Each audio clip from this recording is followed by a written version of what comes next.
I'm Tammy White. I'm your host and founder of the Bobby White Foundation. Thanks for joining us. I have some really awesome stuff to talk about tonight. But first, let's thank our producer, Area 52 Media Group, and John Gaston. If it wasn't for them, we wouldn't be here. And I am so grateful. So, also, if you want to do your own show, please contact them. Believe me, it'll be worth it. Um, it took a long time for him to talk me into doing this, and here we are, almost 5 years later, 197 episodes later, and I'm really glad that we did. So, also our sponsors, Diddle and Gaston with a mortgage firm, Everything Mortgages. It's a crazy time. When isn't it? Especially when it comes to that. But anyways, anything mortgages, Delynn, she's your gal, and the Tammy White Galleries and Custom Framing, who also hosts Art for Hope coming up in the fall. So thank you. Other business, just so we don't forget, we do have for locally here in the Tampa Bay area our support groups. We have our next one for Spring Hill is February 11th. Let me make sure that's the second Wednesday. And Newport Richie, the third Thursday, is February 19th. And they are peer-to-peer support groups. You don't have to call ahead and make an appointment. If you have any questions, though, please feel free to contact me. You can either call the office or you can email me, and we'll get you more information. That flyer that was just shown is also on our website. And then coming up in May, I think, do we have the May one? Oh, we have the March one up. Okay, this is Clearwater because it's the first one. The mental health first aid class that put on by Baycare. There's also one. This one here is in Clearwater. So, and then in May, there's another one. May 20th will be here in Newport Richie. So you can scan that QR code. I think that QR code will be for Clearwater. But if you go, we'll have it up.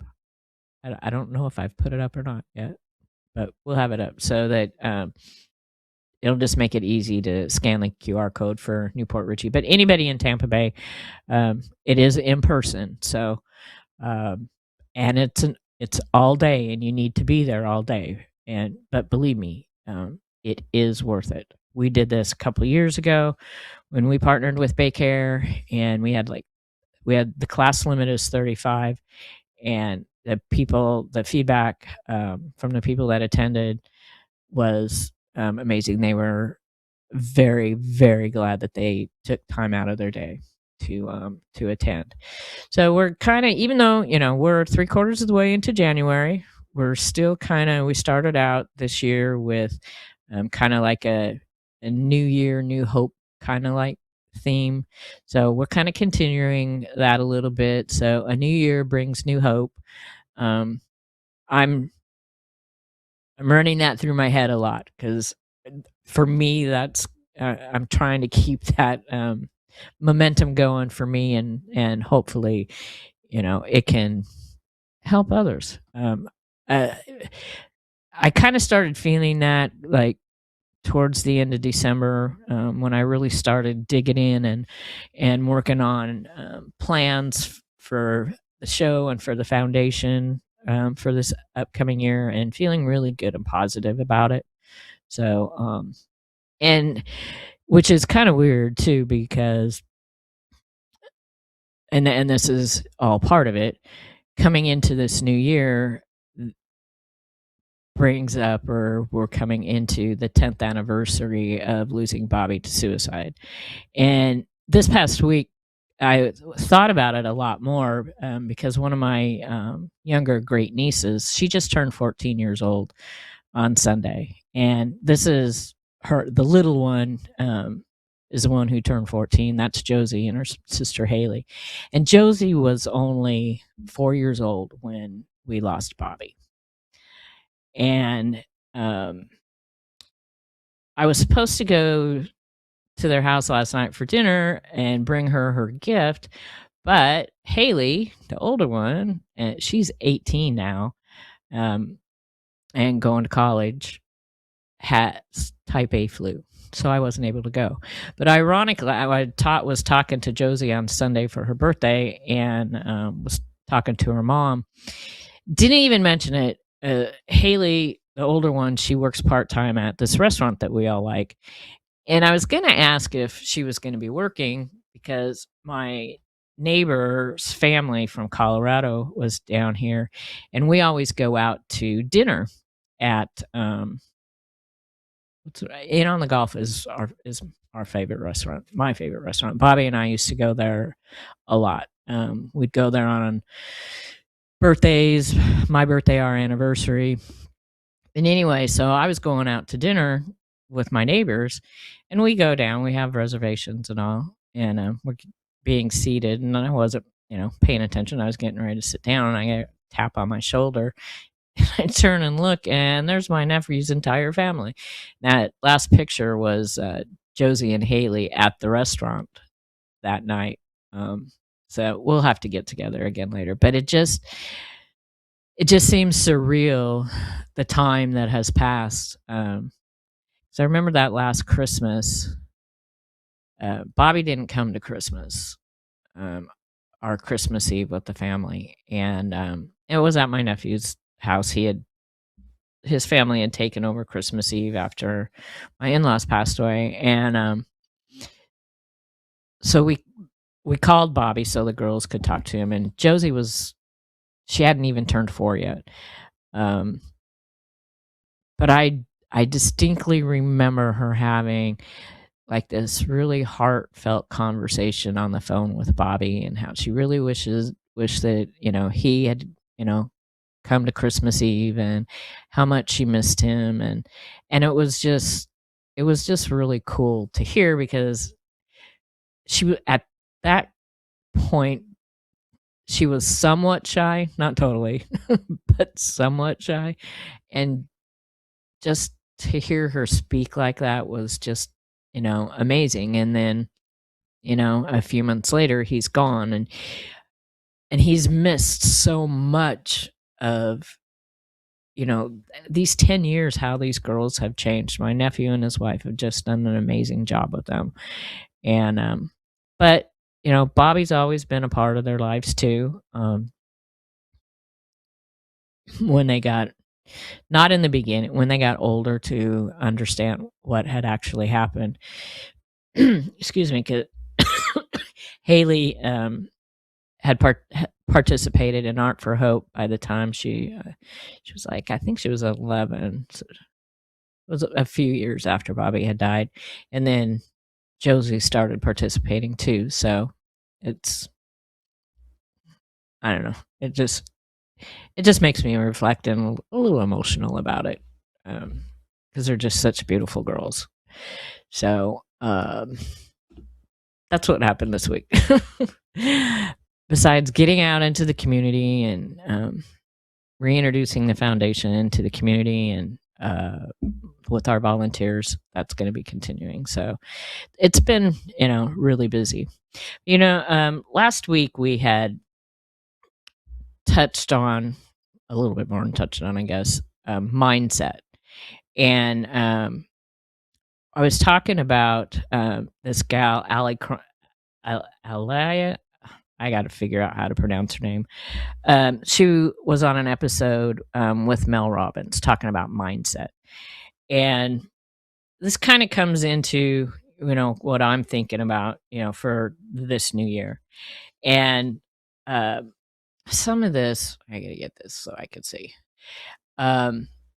is mindset. It's not, it's not something random.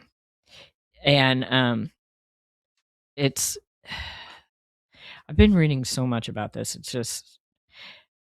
It's amazing. So mindset is developed through social and cultural messages that we receive from family, media, our healthcare system, learned beliefs and interpretations about things, past experiences and expectations. Um, and these beliefs, and I, some people aren't gonna don't think the way that I think, but a lot of people do. So that's where I'm getting all this from. So this happens both on a conscious and unconscious levels, which influence how we feel and how we're set up to behave. And you know, it's taken me 10 years to get where I'm at now, and I've worked really, really hard on myself, and especially the last few years. But it's because of things, that I've gone through, both mentally and physically, um, and how I want to be better, because I don't want to live in that hurt all the time. But and we had mentioned it last week, how mindset affects your physical health, and it really does. One of the things, and I'm going to be like totally celebrating when it comes on the 10th of, or in April, that I had made it through 10 years and did not die from a broken heart, because that's what scared me the most.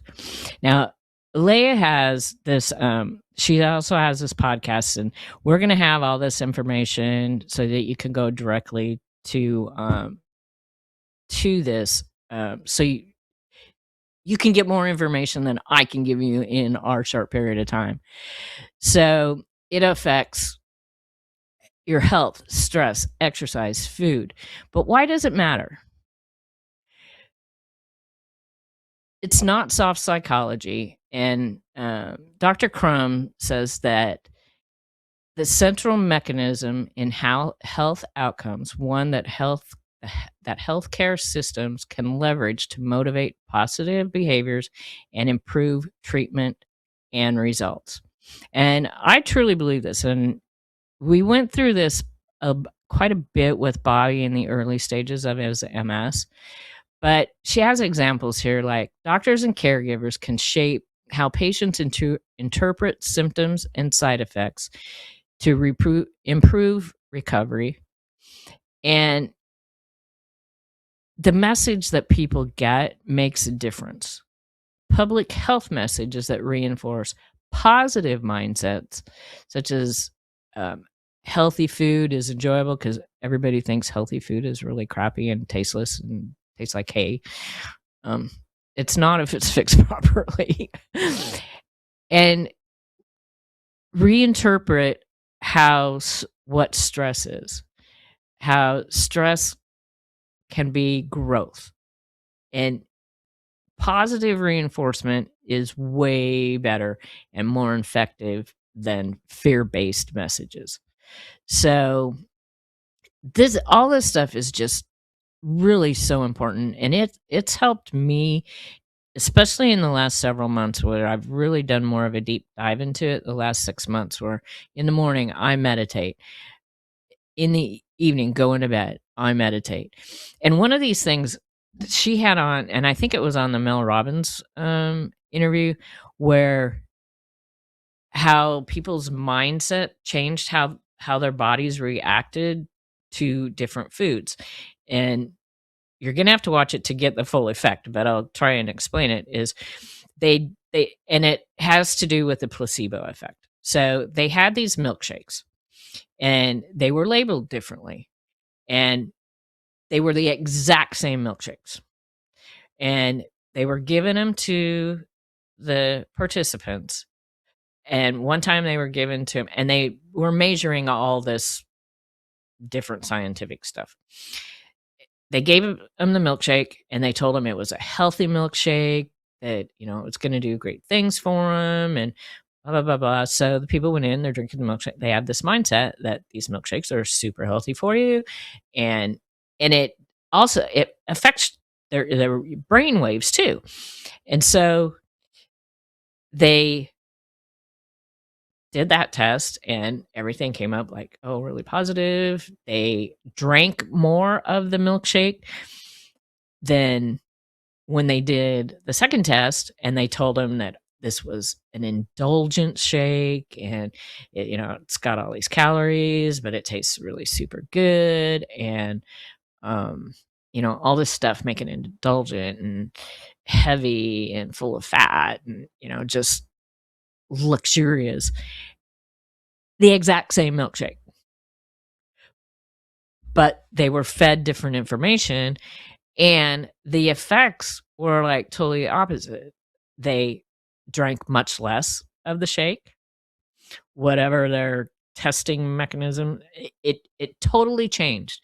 Their whole mind body changed with just their mindset. It was really interesting. So you need to check out the episodes because I can't do it justice. I just remember a bit of it because I poured all this stuff into my brain. So, your beliefs matter. They don't only shape your mood, but they shape your body too. Mindset can create measurable psychological changes. Like, just like that, the placebo effect. So, if we can reframe stress and health beliefs, we can improve the outcomes and behavior without really changing the external circumstance. What's going on outside? The change can come from the inside. And with this science, it highlights, the mind body connection. And I have been reading this book, my new venture, and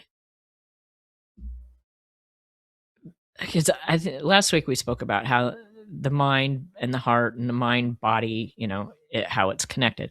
Well, there's this guy. His name is Gregg Braden, Gregg Braden, and he's written a lot of books. And one of them, and this is actually a rewrite of a book that he had written. If I could, I don't remember exactly what it is, but anyways, it's called Resilience from the Heart.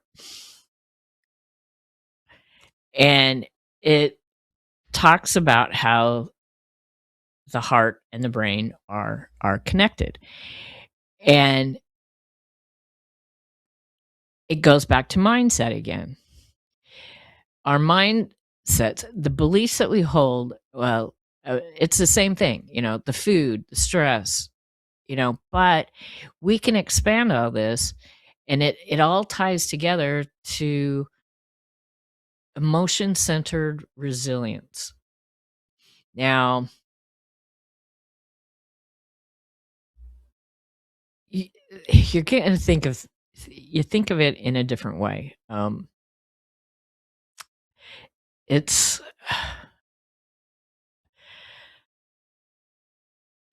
oh man, this I get it. I get so it just it reflects and resonates with me just so much. Trying to weave through, the last 10 years and just blowing my mind that it's been 10 years. But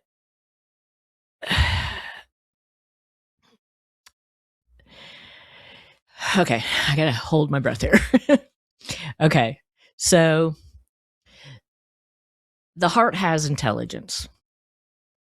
Okay, Braden highlights, and this is all scientific based. It's not really like Bobby say, your mojo wojo or whatever. When I would give him some essential oils to make him feel better, or talk to him about other things, and somebody else I know.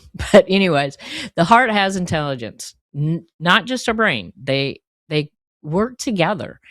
Braden highlights scientific discoveries that show the heart contains its own neural network and plays a central role in emotional regulation, intuition, and resilience.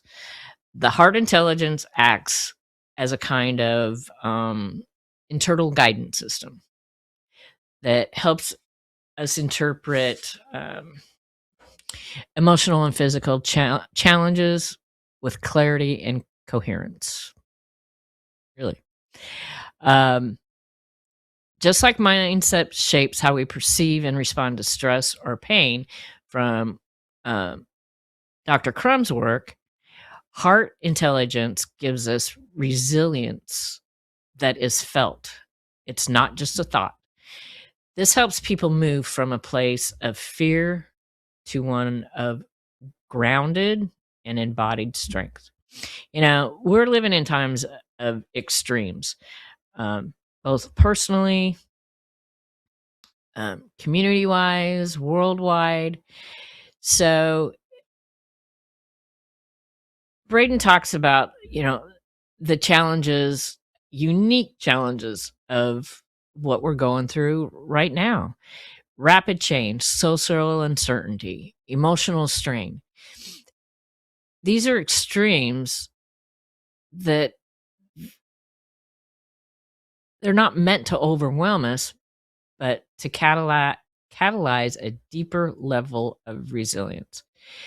So those of you who have experienced crisis, trauma, or a loss, any loss, it could be loss of a home, loss of work, loss of a loved one. There's many extreme losses. That's your time of extremes. But Braden reframes this not as, which sounds weird, a breakdown, but as a turning point, as an opportunity for transformation and deeper strength.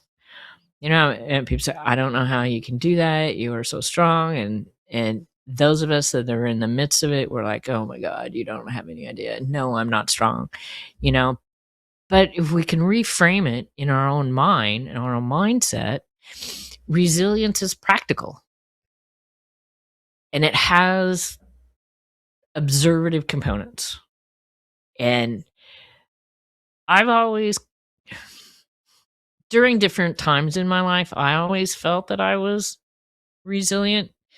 I've had probably 3 major things throughout my life that have caused me to have to really dig deep. And when I was younger, going through what I was going through,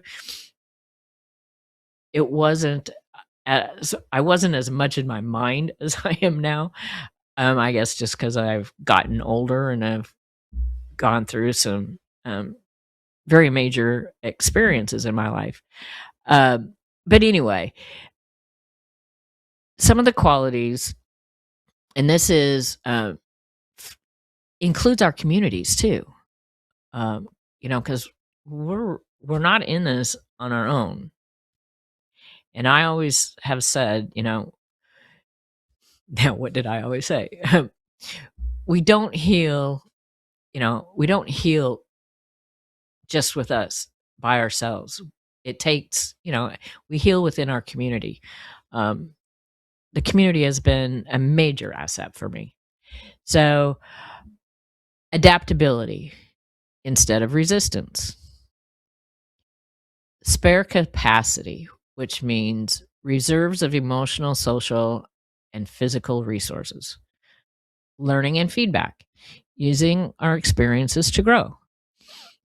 Rapid rebound, the ability to return to equilibrium after stress. Now, that one may take a little bit longer. I know that it has for me. So, this reinforces that resilience it's not vague, it's not mystical. It's something that people build through habits, awareness, and support systems. And Lord knows I've had a lot of support systems. So if we change our thinking from the old thinking to heart-centered living, a major idea of this book, and and I'm still going through it. I don't think I'm like halfway through it. Is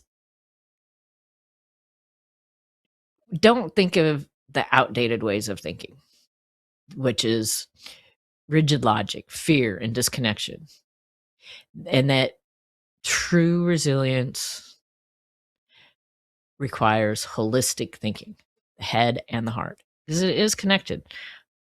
People actually do die from broken heart syndrome. I totally believe that that's what happened to my uncle, one of my uncles. And that, again, that's what I have been scared of. And I feel the connection. So,